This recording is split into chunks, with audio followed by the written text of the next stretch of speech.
Alors bonjour à tous, aujourd'hui nous continuons la lecture des compilations de commentaires de saint Augustin, nommée la chaîne d'or, sur l'évangile selon saint Matthieu, chapitre 1, versets 3 à 5, que nous lisons. Judas de Tamar engendra Pharès et Zara. Pharès engendra Esrom, Esrom engendra Aram. Aram engendra Aminadab. Aminadab engendra Naasson. Naasson engendra Salmon. Salmon de Rahab engendra Bouz. Bouz de Ruth engendra Obed. Obed engendra Jessé. Alors nous commençons avec le premier commentaire, qui est un commentaire issu de la glose, qui dit ceci. L'évangéliste, laissant de côté les autres enfants de Jacob, poursuit la descendance de Judas en ces termes.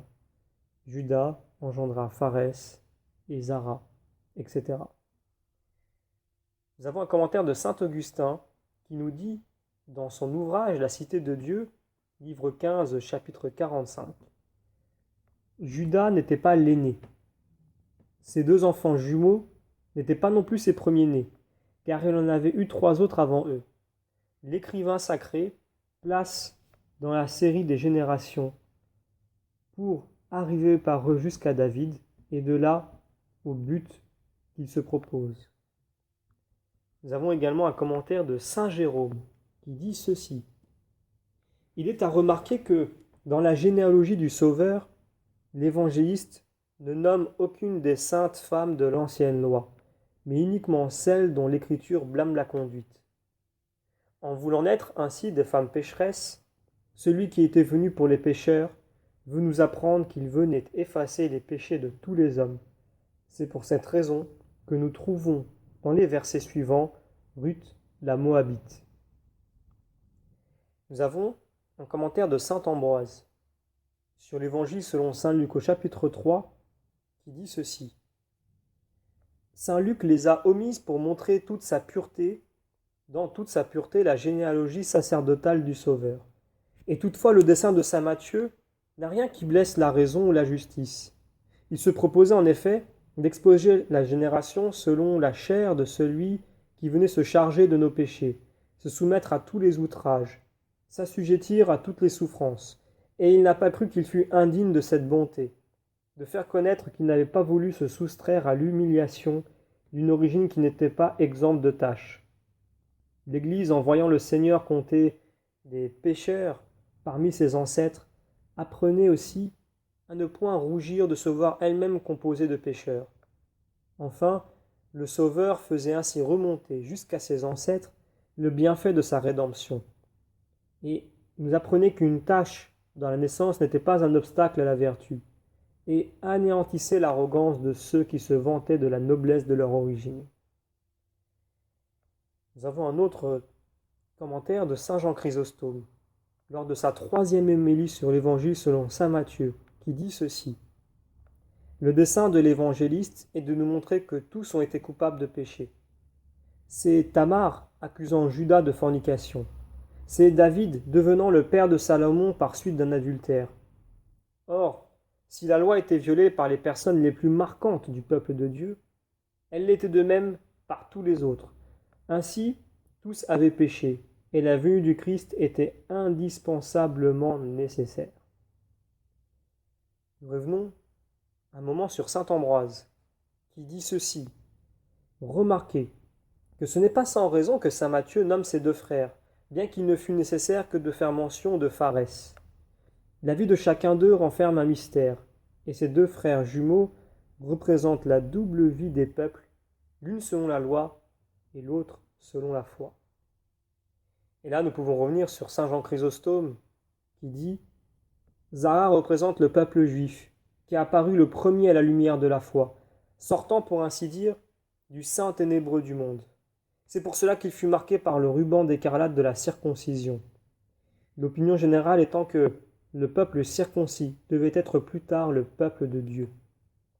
Mais la loi fut placée devant lui comme une haie ou comme une muraille, et devint pour ce peuple un empêchement.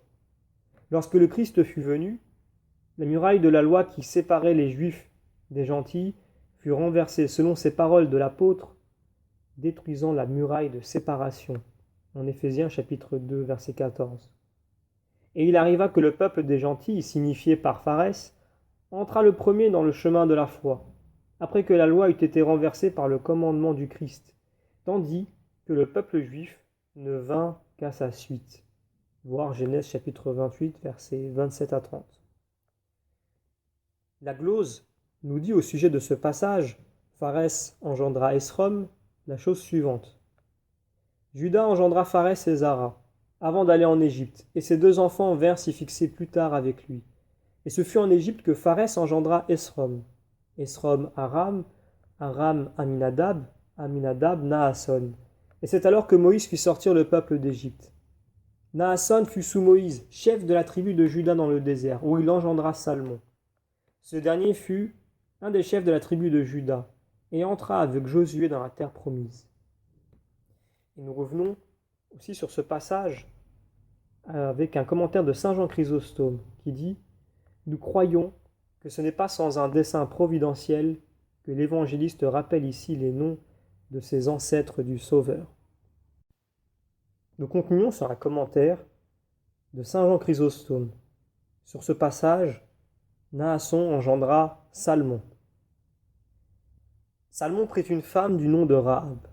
On croit communément que cette Rahab fut la courtisane de Jéricho, qui reçut chez elle les espions du peuple d'Israël, les cacha et leur sauva la vie.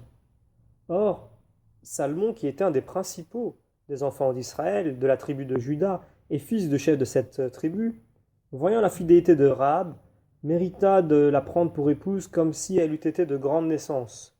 Peut-être aussi, la signification du nom de Salmon fut pour lui comme une invitation de la Providence à recevoir Rahab comme un vase d'élection, car Salmon signifie « reçois ce vase ». Maintenant, nous venons sur ce passage « Salmon engendra Bouz de Rahab ». Et nous tirons un commentaire de la glose, un court commentaire qui dit « Ce fut dans la terre promise que Salmon eut Bouz de Rahab et Bouz Obed de Ruth. » Et là, nous arrivons sur un commentaire, toujours sur ce passage, mais de saint Jean Chrysostome, qui dit ceci. Je crois inutile d'expliquer comment Bouz prit pour épouse une femme moabite, parce que chacun connaît cette histoire de la Sainte Écriture. Je ferai remarquer seulement que Ruth épousa Bouz en récompense de sa foi qui lui fit abandonner les idoles de son pays pour adorer le Dieu vivant, et que c'est aussi à cause de sa foi que Bouz fut jugé digne d'épouser cette femme et de contracter cette sainte union qui devait le rendre père d'une race royale. Nous avons saint Ambroise qui commente aussi sur le même sujet en disant « Pourquoi Ruth, qui était étrangère, a-t-elle épousé un Israélite? Et comment l'évangéliste croit-il devoir parler d'un mariage que défendait tout l'ensemble de la loi? Il nous vous paraîtra sans doute déshonorant, pour la mémoire du Sauveur, de compter parmi ses ancêtres une femme illégitime, si vous ne vous rappelez cette maxime de l'apôtre saint Paul, que la loi n'est pas établie pour les justes, mais pour les méchants. Comment en effet cette femme étrangère et moabite aurait-elle fait partie du peuple de Dieu alors que la loi défendait ses unions avec les filles de Moab et leur admission dans l'assemblée des enfants d'Israël? Voir par exemple Exode chapitre 23 verset 52, verset 34, chapitre 34 verset 15 à 16, le livre des Nombres verset 1 du chapitre 25, Deutéronome chapitre 7 verset 7 et aussi le chapitre 23 verset 1. Si elle n'avait été enlevée au-dessus de la loi par la sainteté et la pureté de ses mœurs, elle se plaça au-dessus des prescriptions de la loi et mérita d'être comptée parmi les ancêtres du Seigneur, honneur qu'elle dut, non pas au lien du sang, mais à la parenté spirituelle qui l'unissait au Christ. Or, elle est pour nous un grand exemple, car elle est la figure de nous tous qui avons été choisis parmi les gentils pour entrer dans l'Église du Seigneur. Nous avons également un commentaire de saint Jérôme, qui dit ceci. Ruth, la Moabite, accomplit cet oracle d'Isaïe. Envoyez, Seigneur, l'agneau dominateur de la terre, du rocher du désert à la montagne de la fille de Sion. Cette fois, nous passons à un passage au verset qui dit ceci. Obed engendra Jessé. Et nous avons un commentaire de la glose sur ce passage précisément qui dit ceci. Jessé, père de David, porte deux noms. Il est plus souvent appelé du nom d'Isaïe. Mais comme le prophète lui donne le nom de Jessé et non celui d'Isaïe, un rejeton sortira de la tige de Jessé, l'évangéliste choisit le nom de Jessé pour montrer l'accomplissement de cette prophétie en Jésus et en Marie. Et là nous passons à un passage qui dit ceci. Jessé engendra David qui fut roi. Alors, pour ce passage, il y a pas mal de commentaires, notamment celui de Saint Rémy, qui dit « Pourquoi donc l'auteur sacré ne donne-t-il qu'à David le titre de roi ?»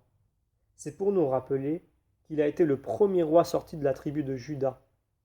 Or, le Christ est un nouveau pharès, c'est-à-dire séparateur, car il séparera les boucs des brebis. Il est aussi l'Orient, comme Zara, selon ses paroles. Voici un homme, et l'Orient est son nom. Comme Esrom, il est une flèche, selon ses autres paroles. Il m'a placé comme une flèche de choix. Nous avons également des commentaires du théologien Raban, qui dit ceci.